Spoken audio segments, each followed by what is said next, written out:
Kualitas umat Islam itu besok seperti buih di atas lautan.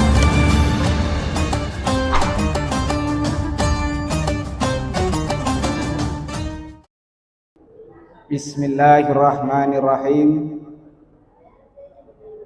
Assalamualaikum warahmatullahi wabarakatuh.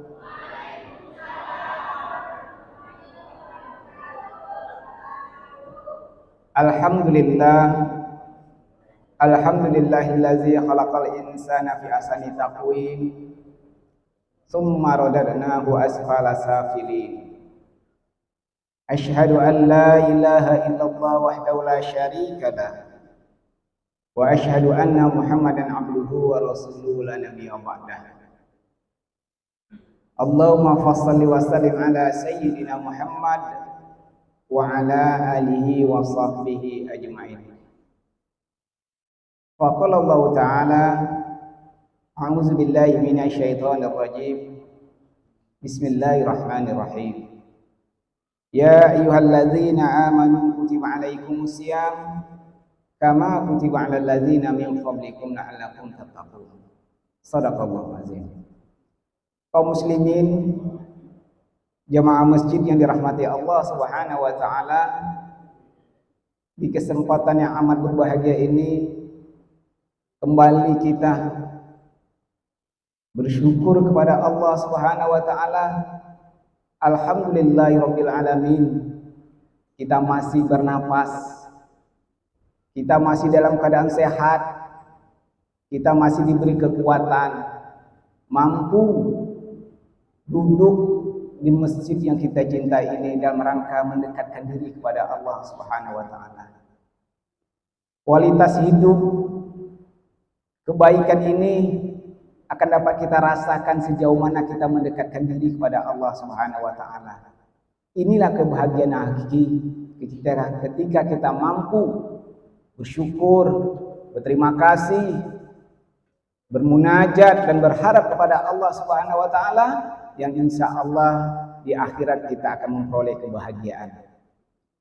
Salawat dan seiring salam mari hendaknya senantiasa tercurah kepada Nabi besar Muhammad sallallahu alaihi wasallam, sosok yang pernah ada di muka bumi ini, yang menjadi suri tauladan, tingkah lakunya baik, ibadahnya begitu taat, keikhlasannya lebih tinggi. Mudah-mudahan kita mampu untuk sedikit demi sedikit, setapak demi setapak untuk mengikuti pribadi atau akhlak yang ada pada beliau tersebut. Kaum muslimin yang dirahmati Allah Subhanahu wa taala, masih dalam suasana awal Ramadan. Kegembiraan Ramadan itu masih terasa. Hari ini kita lihat masjid ramai dikunjungi. Kebahagiaan itu menjadikan bukti kecintaan kita kepada Allah Subhanahu wa taala. Kalau kita berkiblat kembali mengikuti Rasulullah SAW, Nabi jauh sebelumnya sudah mempersiapkan diri untuk menghadapi Ramadan ini. Fenomena saat ini mungkin jauh atau berbeda. Ketika kita digambarkan Ramadan, yang terpikir di hati dan pikiran kita tidak lain dan tidak bukan adalah suatu puasa yang sangat memberatkan, sehingga puasa itu menjadikan siksaan bagi kita. Bahkan puasa tidak lain dan tidak bukan sebagai ritual biasa, yang kebiasaan setiap tahun yang kita laksanakan sebagai rutinitas. Yang timbul adalah puasa menjadi beban. Padahal Ramadan yang Allah berikan kepada kita ini adalah kado terbaik bagi umat Islam. Kenapa? Kalau digambarkan Ramadan itu datang memberi pengampunan, pasti kita akan merasa senang. Tapi yang tergambar oleh kita bukan ampunan Allah. Kalau Ramadan itu tergambar datang memberikan kebaikan, keberkahan hidup secara lahir dan batin, itu akan menjadi kita bahagia. Tapi yang kita rasakan adalah Ramadan bukan sebagai rahmat, tapi Ramadan memberikan suatu banyak tuntutan-tuntutan, kebutuhan-kebutuhan yang harus dipenuhi. Kalau Ramadan diberikan untuk sebagai pengampunan dosa, kebaikan, bahkan pintu surga dibuka seluas-luasnya, kita insya Allah hari ini akan merasakan suatu kegembiraan yang luar biasa. Kenapa? Karena Allah sudah memberikan gambaran Ramadan itu akan melahirkan manusia yang dekat kepada Allah, dan jawabannya tidak lain adalah pengampunan dari Allah Subhanahu wa Ta'ala. Tanpa berdoa pun, kalau kita melaksanakan ibadah puasa dengan baik, Allah ampuni dosa kita. Makanya kegembiraan bagi orang yang berpuasa itu dalam sebuah hadis yang tidak asing kita dengar, lisaimin farhatani, farhatun inda fitri wa farhatun inda liqa'i rabbi. Kegembiraan itu karena dasar esensinya puasa itu sendiri. Karena Ramadan yang ada di dalam bulannya puasa, Bapak dan Ibu yang saya hormati, 12 bulan yang ada dalam umat Islam itu, satu di antara adalah bulan Ramadan. Ramadan itu salah satu asli artinya yaitu bulan pembakaran dosa. Apabila kita beribadah di bulan itu, apa saja aktivitas yang kita lakukan, duduk di masjid, berzikir kepada Allah, baca Al-Quran, sholat sunat, dan terhapuslah dosa-dosa kita berkat Ramadan. Apalagi puasa yang kita laksanakan. Ada 3 esensi yang mendasar ketika orang melaksanakan ibadah puasa. Pertama, puasa itu dalam rangka meningkatkan ketakwaan kita kepada Allah Subhanahu wa Ta'ala. La'allakum tattaqun. Orang yang berpuasa bukan ia jauh dari Allah, bahkan lebih rapat, lebih dekat, lebih taat kepada Allah Subhanahu wa Ta'ala. Kenapa? Karena seorang hamba yang bertakwa itu rasa cintanya kepada Allah semakin hari semakin dekat. Ini bukti bahwa kita, ketakwaan kita, ketaatan kita, ketika perintah itu datang, kita taat patuh melaksanakan. Walaupun perasaan secara lahiriah kita merasa tersiksa, berlapar, ada haus, dahaga, tapi yang Allah berikan kebaikan-kebaikan tergambar oleh kita, bahwa kado terbaik ini adalah dari Allah Subhanahu wa Ta'ala. Makanya orang berpuasa itu dia akan merasa gembira, dia akan merasa senang, terutama ketika dia lapar, haus, dan datang saat berbuka, yang ada pada dirinya adalah rasa syukur pada Allah Subhanahu wa Ta'ala. Bayangkan ketika kita berlapar dalam waktu setengah hari, kita berbuka puasa dengan seteguk air, yang tertancap di hati kita, yang tersebut di bibir kita adalah alhamdulillahirabbil alamin. Padahal baru seteguk gelas satu air, cendolkah dia, kurmakah kita yang kita makan, tapi yang kita lafazkan bagi orang-orang beriman tidak lain rasa syukurnya kepada Allah Subhanahu wa Ta'ala. Iya Bu? Iya Bu? Ah iyalah, semangat sikit Bu. Tapi bukan sekarang minumnya, nanti. Bapak dan Ibu yang saya hormati, itu ketika kita berbuka, besok ketika kita berakhir Ramadan ini, yang sesungguhnya fitrah kita menangis. Bukan rasa syukur lagi, alhamdulillah, tapi menangis. Kenapa? Menangis jangan-jangan Ramadan tahun depan kita tak hadir lagi. Sedih kita, kenapa? Seakan-akan Ramadan ini sebagai magnet mendekatkan diri kepada Allah Subhanahu wa Ta'ala. Kenapa tidak sebagai magnet? Bayangkan, yang biasa sholat subuh 2 shaf, sekarang 4 shaf. Dan saya yakin, kalau esensi Ramadan ini, ketakwaan kita kepada Allah Subhanahu wa Ta'ala, insya Allah masjid ini penuh. Kenapa? Keikhlasannya berharap kepada Allah Subhanahu wa Ta'ala, dan kecintaan dan ketaatannya tulus karena atiullah wa atiar rasul. Yang kedua, Berkat Ramadan ini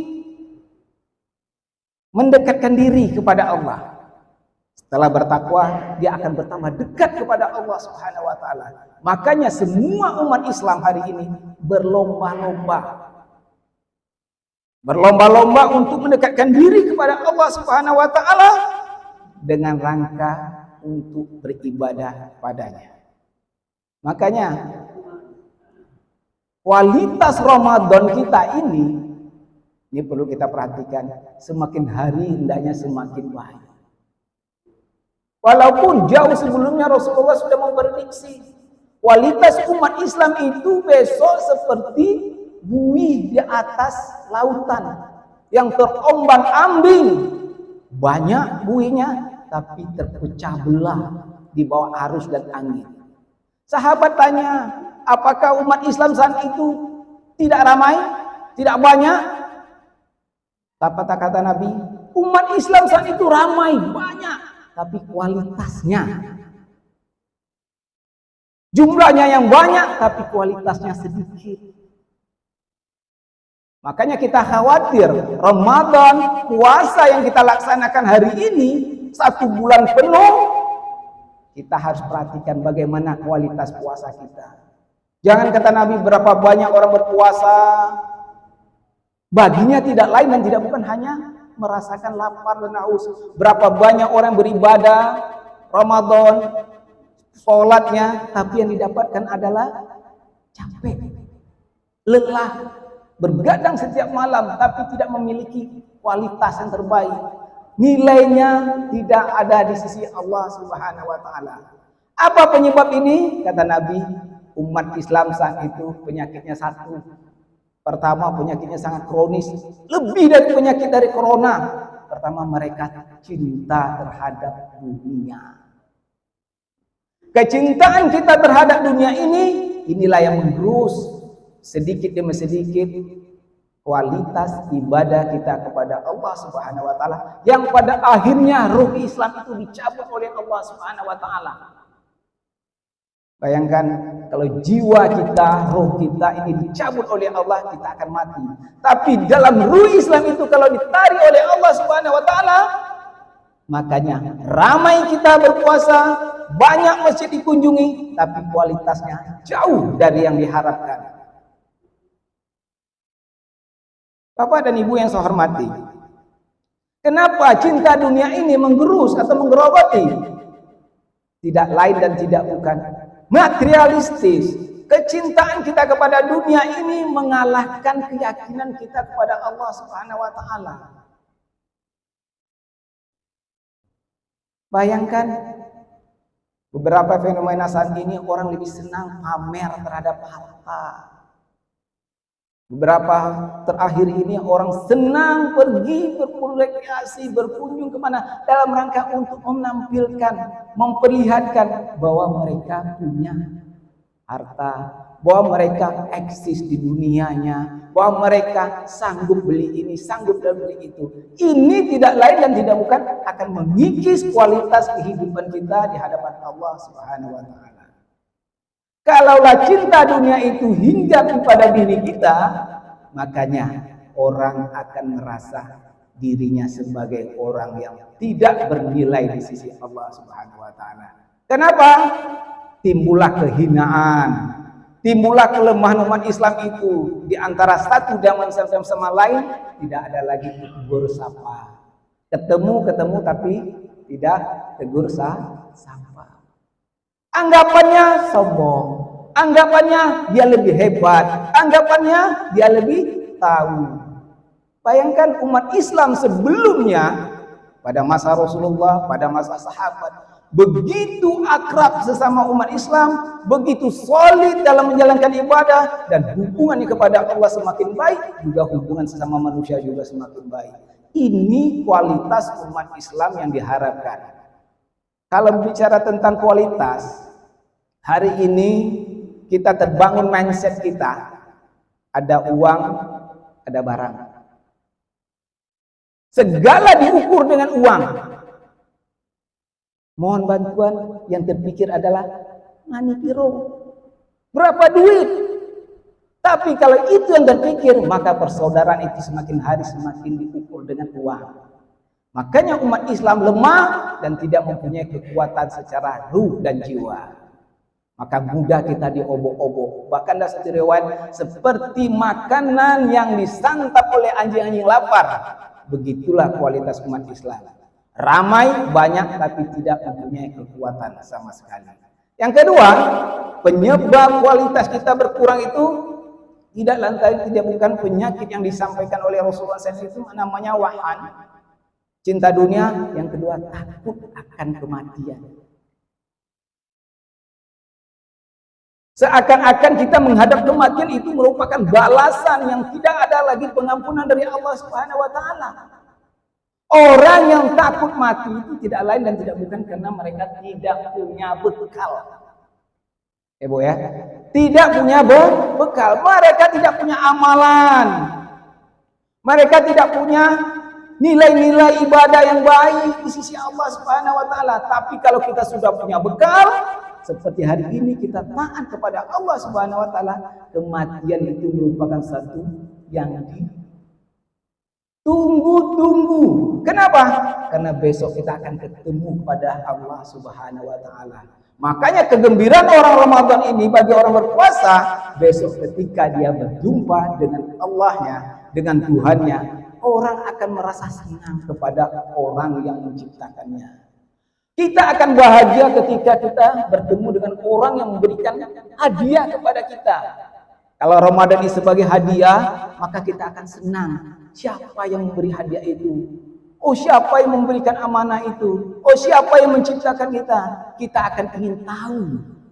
Makanya semua umat orang beriman besok di akhirat, mereka menunggu kehadiran Allah Subhanahu wa taala. Mereka berharap bertemu dengan Allah Subhanahu wa taala, sang penciptanya. Dan insya Allah inilah hakikat kebahagiaan yang sejati yang kita dapat raih dengan berkat Ramadan.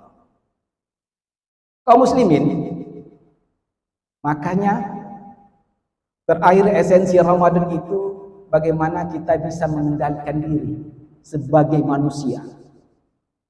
Bagaimana terkendali pikiran, hati, dan jiwa kita menyatu dalam satu tujuan, yaitu taat kepada Allah dan Rasulnya.